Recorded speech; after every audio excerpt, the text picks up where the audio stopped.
All right, so this is a ninth grade U.S. history class, and we are going to be talking about the civil rights movement. As a professional educator, I facilitate learning with technology to support student achievement of the ISTE standards for students. To demonstrate this skill, I've created an assignment for the ninth grade U.S. history class about American civil rights leaders. The assignment will help the students examine the roots of cultural conflict and the nation's treatment of ethnic groups, and teach them to plan and employ effective research strategies to locate information and other resources for their intellectual or creative pursuits. Those two sentences I just read are NAD Standard USH 7.2 and ISTE Standard 1.3a. The CLT is I can demonstrate my knowledge of the civil rights movement by presenting a PowerPoint on an influential individual from the civil rights movement. All right, so let's go ahead and get started with what class would actually be and the launch portion.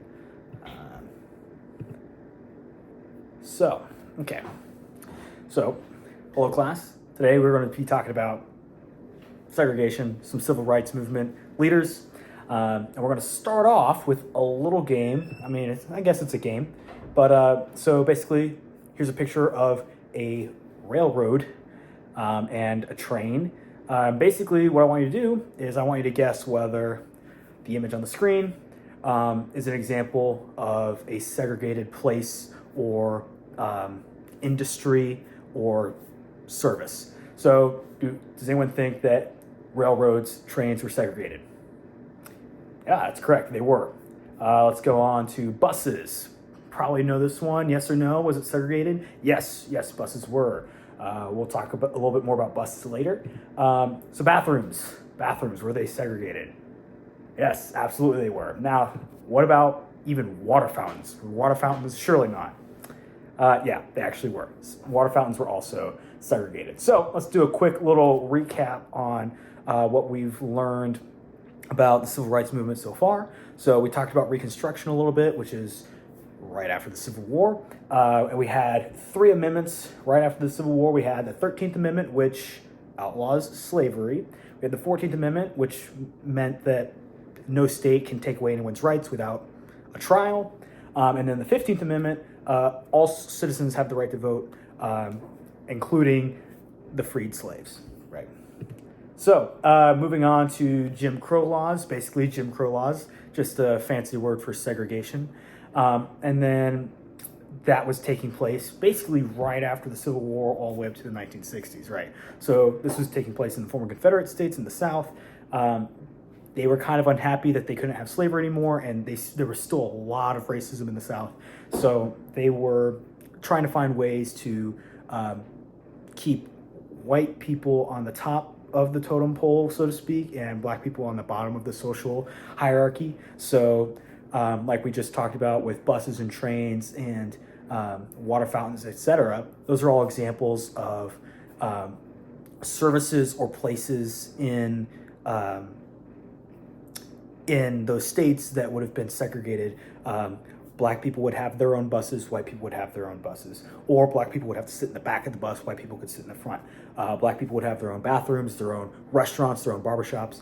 Even housing would be segregated, and schools would be segregated. There'd be white schools and black schools. And usually, the services for the black population was, not as well funded, a bit more run down.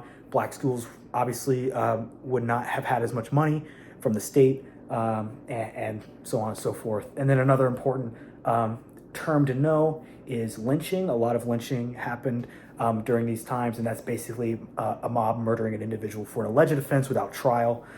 Usually this was by hanging, but there was often a lot of other really gruesome ways that mobs would lynch black people. So let's go ahead and move on to what we're going to talk about in class today and what your assignment's going to be on, and that is the civil rights movement. And the CLT is I can demonstrate my knowledge of the civil rights movement by presenting a PowerPoint on an influential individual of the time. Right. So this is a picture right here of Dr. King in Washington, D.C. You can see the Washington Monument there. Giving this is either right after or right before he gives his "I Have a Dream" speech, which I'm sure most of you guys have probably heard of at least a little bit. So let's go through a quick little timeline of the civil rights movement before I explain your assignment a little further. So in 1948, military segregation ends. So President Truman, after World War II, signed an executive order that basically ended black-only units and white-only units. So any segregation in the military was over in 1948. By 1954, we had one of the most famous Supreme Court cases of all time with Brown versus Board of Education. And basically what that did is it banned segregation in public schools. So there was a lot of schools in the South, high school, elementary school, middle school, even college, like at the University of Alabama, that were segregated. Only white students could go to certain schools, only black students could go to certain schools. Brown v. Board of Education said that that was unconstitutional, or determined that that was unconstitutional, and that it wasn't allowed anymore. It still took several years for some states to comply, for some school districts to comply, and we'll see that a little later. So 1955, Rosa Parks, probably have heard of Rosa Parks. She refused to give up her seat to a white man in a bus in 1955. She lived in Montgomery, Alabama, and because she refused to get up and move to the back, that started this whole bus boycott that lasted for around a year, specifically in Montgomery, but it happened in other places too. So for around a year, black people would not go on buses. They would walk, or they would ride bikes, or they would take cars or carpool, but they refused to take buses for the whole year out of protest, peaceful protest, right? 1957, we have what's called the Little Rock Nine. So there were 9 high school students in Arkansas, in Little Rock, Arkansas, which is the state capital, who chose to go to a white school, or a historically white school, a school that was white before Brown v. Board of Education, and a lot of black teens still chose to go to the historically black schools, but these 9 students decided that they wanted to go to the white school, and they got, a lot of people did not like that idea, and a lot of people tried to keep them from going to school. But as you can see there in the picture, there's actually what looks like a soldier that is a National Guardsman. Eventually, things got so bad that President Eisenhower sent the National Guard to protect these high school students as they went to school. Imagine coming into school, having to be escorted by the National Guard, right? So that was in 1957. In 1960, we have what's called the Greensboro sit-ins. This is when some college students decided to sit at a white-only diner and counter and basically demand service by just sitting there until they were served. And they would sit there for hours and hours and hours and not get service, but this was a form of peaceful protest, silent protest, and this sparked sit-ins all over the country, especially, of course, in the Southeast, where most of the segregation was. In 1961, we had something very similar. This is called the Freedom Rides, and this is when college students, mostly black college students, got into buses and rode all around the South, and basically, tried to break down segregation laws by going into white restaurants, or using white water fountains. They would basically just go all around the South and try to break these segregation laws out of protest. So it was kind of like the Greensboro sit-ins, but once you were done with one diner, you'd get in a bus, go to the next town, and do the exact same thing again. In 1963, it's one of the most famous events in the civil rights movement. This is when Dr. King gives his "I Have a Dream" speech in Washington, D.C., in the March on Washington. Thousands and thousands of people marched into Washington and in protest, and basically it was like a nationally televised thing, and it was a big deal, and it did a lot to raise the awareness of the movement in the country. So in 1964, we get what's called the Civil Rights Act of 1964, which basically outlawed discrimination in employment. You can see the picture here. That's President Lyndon Johnson, or LBJ, signing the act into law. There, he's sitting there at the desk and with the pen and such, and that's actually Dr. King right behind him. You can see there, and so that's pretty cool. So yeah, outlawed discrimination in employment in 1964. So the March to Montgomery in 1965 was basically when Dr. King led thousands and thousands of nonviolent demonstrators from Selma, Montgomery to from Selma, Alabama to Montgomery, Alabama, which was the capital at the time. And basically they were just doing this 5-day, 54-mile walk from Selma to Montgomery. And they ended on the steps of the Capitol building in Montgomery. And basically they were just protesting the racist structure of Jim Crow, Alabama, right to vote, all that kind of stuff. So here we could see a picture of them arriving in Montgomery. And then this led to the passing of the Voting Rights Act of 1965. You can see a picture here of Dr. King and his wife voting, which is pretty cool. And so obviously African Americans had been able to vote for around 100 years at this point, but the difference is that this outlawed discrimination in voting. It outlawed literacy tests, which were normally just used to keep black people from voting. And it also allowed there to be federal observers at state and county and federal elections. So that way they can make sure that there's no discrimination at the ballot box and no intimidation to keep certain groups of people from voting, so forth and whatnot. In 1968, unfortunately, we have the assassination of Dr. King. He was assassinated in Memphis. He was shot. And yeah, very, very unfortunate day for the country. Actually, 1968, President John F. Kennedy's brother, Bobby Kennedy, who was running for president in 68, was also assassinated. This is, of course, 4 to 5 years after President Kennedy was assassinated. But yeah, so I didn't want to include a picture of Dr. King getting shot, so here's just a picture of him with President Johnson in the Oval Office, which I think is a really cool picture anyways. But yeah, in 1968, Dr. King was assassinated. And in 1968, that same year, the Civil Rights Act of 1968 was passed, which basically outlawed discrimination in housing and segregation in housing. There was no longer black-only neighborhoods and white-only neighborhoods. There was equal housing. Anyone could buy any house that they could afford, right? And a lot, and Dr. King's assassination really helped move the passing of this act along because, you know, out of respect for him, wanting to honor him, that kind of sped things up, right? So there's a brief little,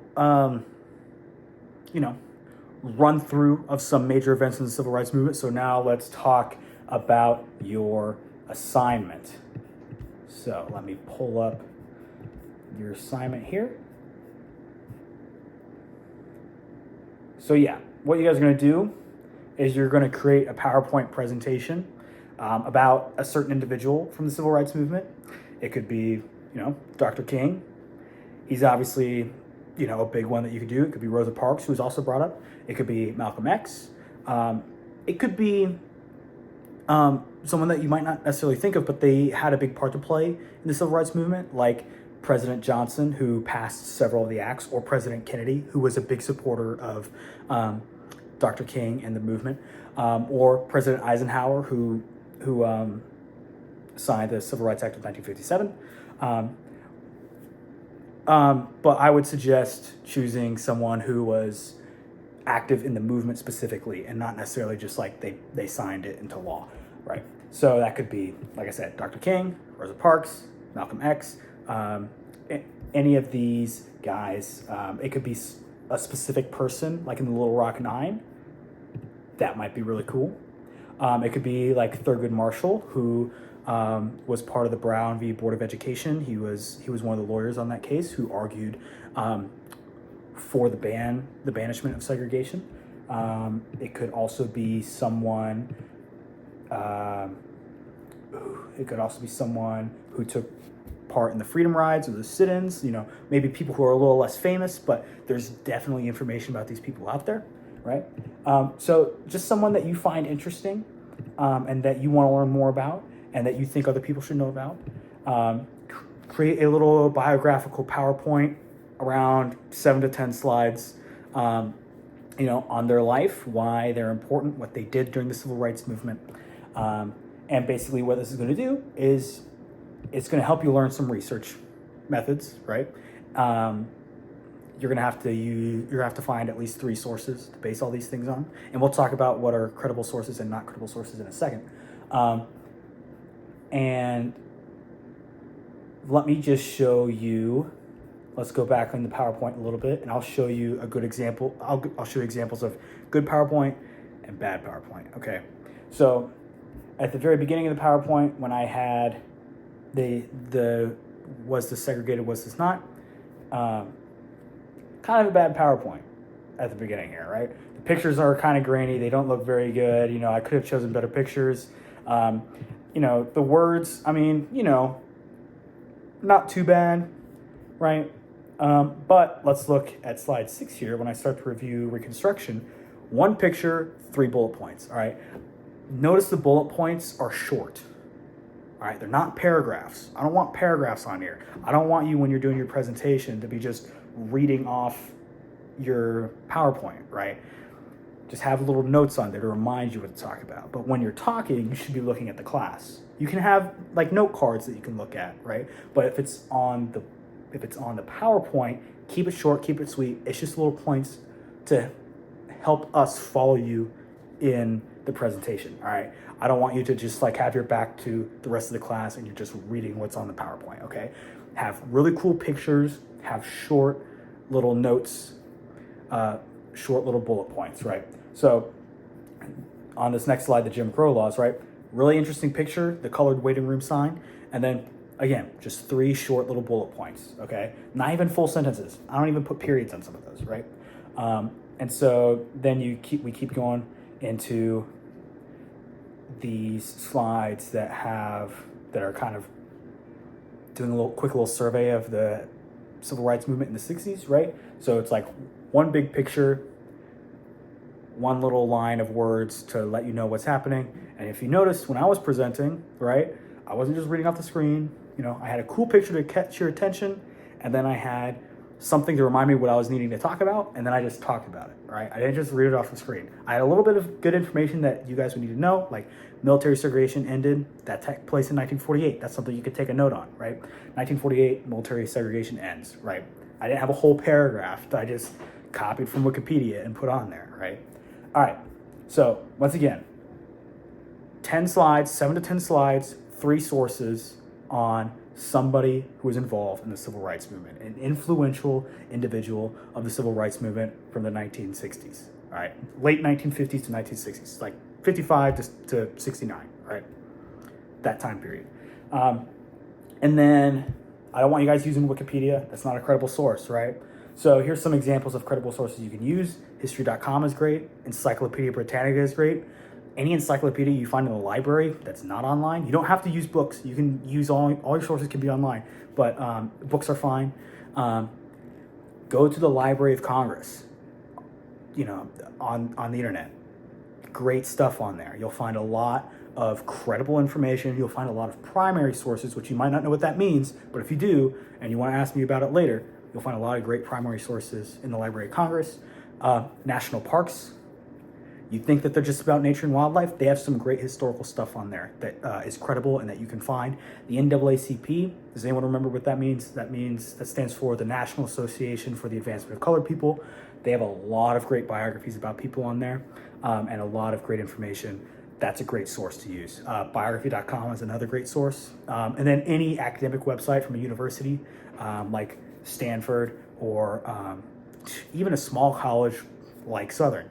Any university website that happens to have information or like a journal article or something on your person, that's a great source as well, right?